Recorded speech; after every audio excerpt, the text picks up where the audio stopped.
Welcome aboard the Read Me a Story Dad podcast, where dreams take flight, laughter reigns supreme, and there's magic in every page. Let's dive into today's wonderful tale together, starting right now. Welcome to Read Me a Story Dad, where there's a father's love in every page.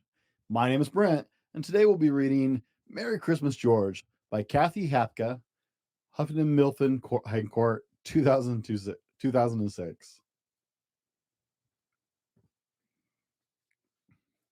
This is George. He lived with his friend, the man in the yellow hat.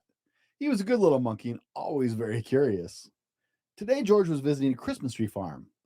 "You can help me pick out the perfect tree for our home," his friend told him. "Keep close to me while we look." George promised to be good, but little monkeys sometimes forget.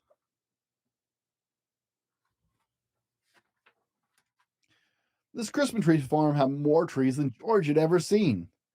He found a very nice one right away. But then another one caught his eye, and then one more, and then another. George was curious, how many Christmas trees could there be?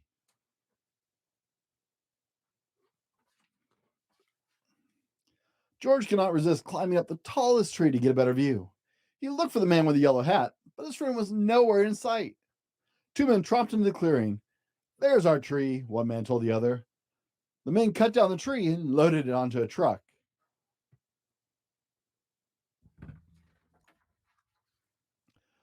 Along with George.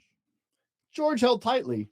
He saw the man with the yellow hat as the truck drove away, but the truck was going too fast. George could not jump off. He was scared, but a little curious. Soon the truck stopped in front of the hospital.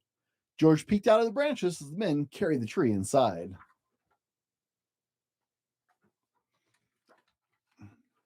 The hospital was a busy place. George jumped out of the tree. There was lots here to see and do. He looked at some interesting pictures. He found a jacket and tried it on. He played on a trampoline. He even went for a ride in a speedy little cart. Oh, what fun!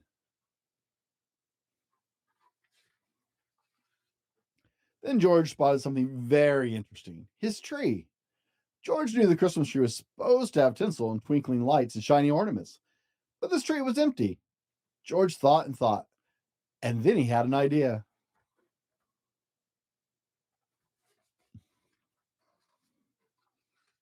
Next, George noticed a pile of gifts in the corner of the room. The gifts looked pretty, but George was curious. Could he make them look even prettier? This red bow would look much better on that green box, and the name tags might look nicer on different packages too. A nurse arrived. What did she see? A monkey, and he's making a big mess.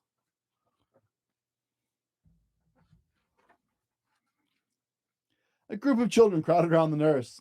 They were all patients at the hospital. Even though it was almost Christmas, the children were not smiling and looking happy. "Come along," the nurse said, picking up George.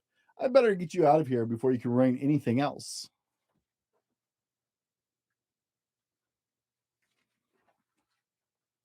A girl with a cat stared at George's tree. Suddenly she giggled. "Look," she said, "it's my X-ray." A boy laughed. "There's a balloon from my room." All the children started chattering and laughing, and they looked at George's funny decorations. "Can he stay for the party?" boy asked the nurse. "We don't mind about the gifts. It's fun to sort them out. Please let him stay, please." The other children chimed in.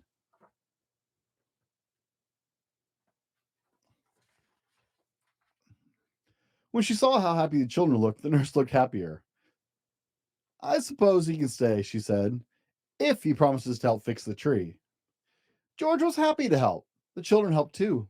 Some of them returned George's decorations, while others handed George the real ornaments. He scampered up and down, stringing lights and hanging tinsel. Being a monkey, he was good at this sort of thing. He was also good at making children laugh.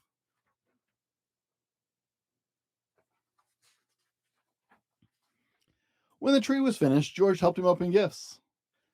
He was having such a good time that he completely forgot he was lost. Until the man with the yellow hat hurried into the room. "There you are, George," he cried. "I followed the truck all the way here." George was very happy to be reunited with his friend. The nurse invited them both to stay for milk and cookies.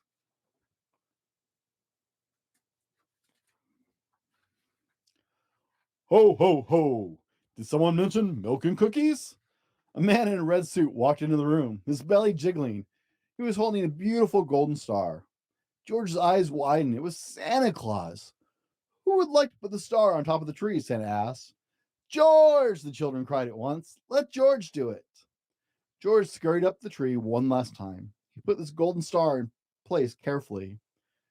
Merry Christmas, George. I hope you enjoyed Merry Christmas, George by Catherine Hapka. Remember, you are loved, you are extraordinary, you are more than enough.